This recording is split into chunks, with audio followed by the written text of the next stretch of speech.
Hello नमस्कार आदाब सलाम सत श्री अकाल केम छो कस्से काय केरो हाल है केना छी यहाँ सब कैसन वानी हाउ आर यू कैसे हैं आप लोग केमो नाचो मनक्कम खम्भागनी हुकुम केमते अच्छंती की खबोर नमस्तुभ्यं राधे राधे राम राम देवी और सज्जनों।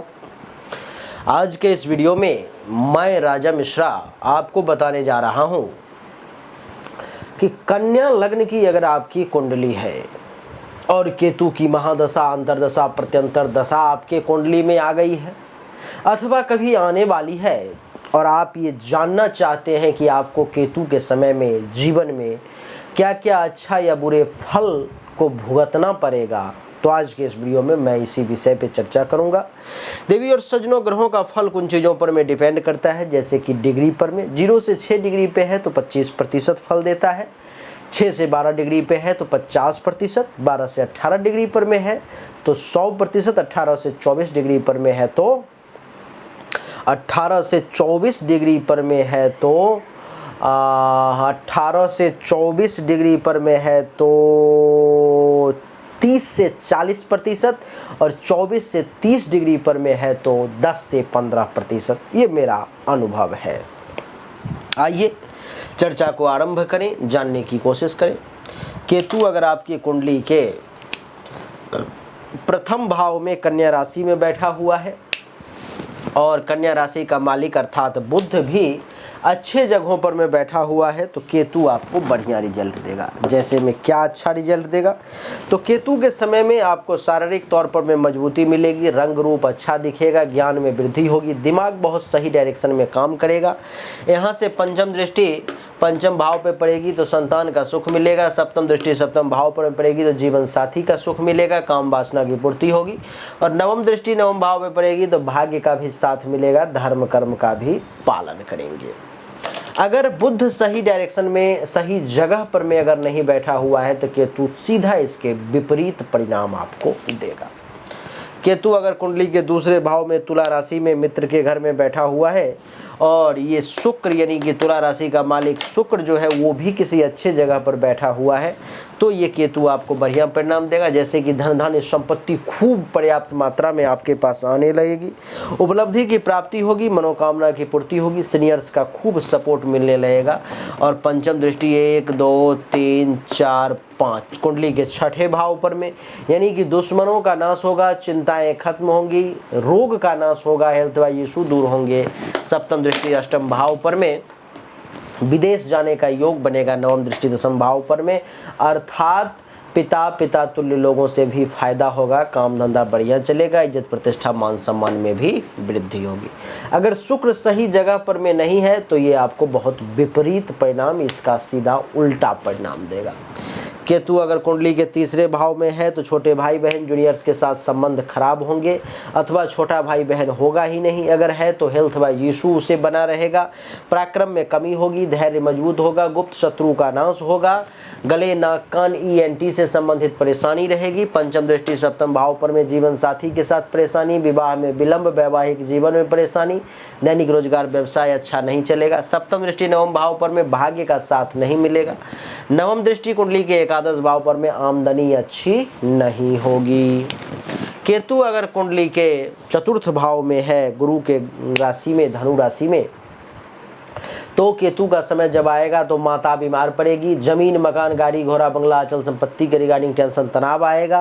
पंचम दृष्टि अष्टम भाव पर में दुर्घटना की स्थिति उत्पन्न होगी। सप्तम दृष्टि दशम भाव पर में पिता तुल्य लोगों से टेंशन तनाव, इज्जत प्रतिष्ठा मान सम्मान में परेशानी के योग। नवम दृष्टि जो है द्वादश भाव पर में यानी कि धन हानि, अस्पताल खर्चा, आंख से संबंधित परेशानी के योग रहेंगे। केतु अगर कुंडली के पंचम भाव में शनि के घर में है और शनि भी अगर अच्छा जगह पे है तो संतान का सुख मिलेगा, दैनिक रोजगार व्यवसाय बढ़िया चलेगा, आमदनी में वृद्धि होगी, छोटी मोटी यात्राएं भी खूब होंगी और संतान का सुख मिलेगा, प्रेम संबंध में भी सफलता मिलेगी, उपलब्धि की भी प्राप्ति होगी और भाग्य का भी साथ मिलेगा और मानसिक तौर पर में भी शांति प्राप्त होगी। लेकिन अगर शनि विपरीत जगह पर में है, अच्छे जगह पे नहीं है तो इसका सीधा विपरीत रिजल्ट आपको प्राप्त होगा।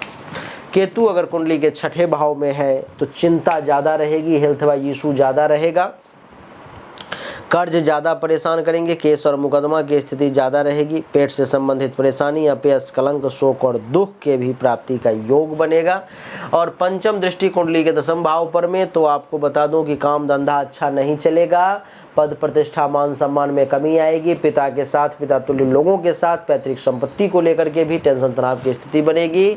और सप्तम दृष्टि 12वें भाव पर में, तो खर्चा ज़्यादा होगा। नवम दृष्टि कुंडली के दूसरे भाव पर में, तो धन धान्य संपत्ति जमा पूंजी हाथों से निकलती चली जाएगी और परिवार में भी टेंशन तनाव होगा। केतु अगर कुंडली के सप्तम भाव में है तो क्या होगा? जीवन साथी का सुख आपको कम मिलेगा, जीवन साथी के साथ टेंशन तनाव परेशानी की स्थिति, काम वासना की अधिकता, वैवाहिक जीवन में परेशानी, दैनिक रोजगार व्यवसाय का अच्छा ना चलना, पद प्रतिष्ठा मान सम्मान में कमी, लाभ में कमी, आमदनी में कमी, मानसिक तौर पे परेशानी और जूनियर्स का साथ ना मिलना, पराक्रम में भी कमी के योग बनेंगे। केतु अगर कुंडली के अष्टम भाव में है तो मृत्यु तुल्य कष्ट का सामना करना पड़ सकता है, दुर्घटना एक्सीडेंट की स्थिति उत्पन्न हो सकती है, ऐसी स्थिति उत्पन्न हो सकती है कि आत्महत्या तक करने का विचार मन में आ सकता है। पंचम दृष्टि 12वें भाव पर में, धन हानि खर्चा का योग। सप्तम दृष्टि दूसरे भाव पर में, जमा पूंजी का खत्म होना। नवम दृष्टि चौथे भाव पर में, सुख के साधनों में कमी आ जाना। कुंडली के अगर नवम भाव में केतु हो, शुक्र के घर में वृषभ राशि में, और शुक्र भी अच्छे जगह पर में हो, अच्छा फल देने वाला हो, तो केतु भाग्य का साथ दिलवाएगा, संत महात्मा ऋषि मुनि ब्राह्मण आचार्य का आशीर्वाद दिलवाएगा।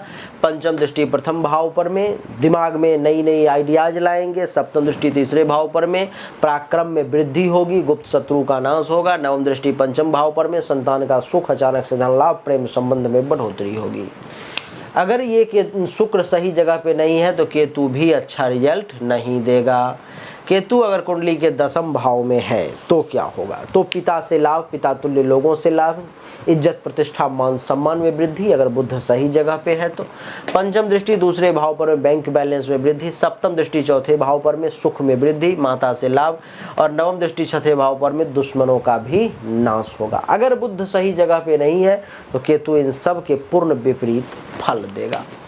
केतु अगर आपके कुंडली के एकादश भाव में है तो आमदनी में कमी, लाभ में कमी, उपलब्धि की प्राप्ति में कमी, मनोकामना की पूर्ति में कमी, सीनियर्स के सपोर्ट में परेशानी। पंचम दृष्टि तीसरे भाव पर में, पराक्रम में कमी का योग, धैर्य का कमजोर होना। सप्तम दृष्टि पंचम भाव पर में, संतान के सुख में कमी, विद्या बुद्धि का सही इस्तेमाल ना होना। और नवम दृष्टि सप्तम भाव पर में, यानी कि जीवन साथी का सुख कम मिलना, काम वासना की अधिकता, वैवाहिक जीवन में परेशानी। केतु अगर कुंडली के 12वें भाव में है तो धन हानि का योग, भयंकर पैसे से दिक्कत की स्थिति का उत्पन्न होना, परिवार में टेंशन तनाव की स्थिति। पंचम दृष्टि चौथे भाव पर में, माता को लेकर के परेशानी, सुख में कमी। सप्तम दृष्टि छठे भाव पर में, केस मुकदमा का योग, कर्ज में जाने का योग, पेट से संबंधित परेशानी। और नवम दृष्टि कुंडली के अष्टम भाव पर में, यानी कि हर कार्य में रुकावट और बाधाओं का योग बनेगा। तो देवी और सज्जनों, केतु का ये संक्षिप्त फल हमने आपको बताया कि कन्या लग्न की कुंडली में केतु कहाँ रहता है तो क्या फल आपको मिलता है। विस्तृत जानकारी के लिए सामने दिए गए नंबर 7062757996 पर में व्हाट्सएप करें। और आपकी जानकारी के लिए बता दूं कि उसमें जन्म तारीख, जन्म समय, जन्म स्थान, दोनों हाथ की हथेली का फोटो व्हाट्सएप पर में भेजें। जो शुल्क होगा वो जमा करें, विस्तृत जानकारी मिलेगी। अच्छा लगा तो वीडियो को लाइक करें, शेयर करें, चैनल को सब्सक्राइब करके इसके बेल आइकन के बटन को दबाएं। एक बार फिर से आप सभी का बहुत बहुत धन्यवाद। Thank you so much. जय हिंद, वंदे मातरम। बोलिए राधे राधे, राम राम।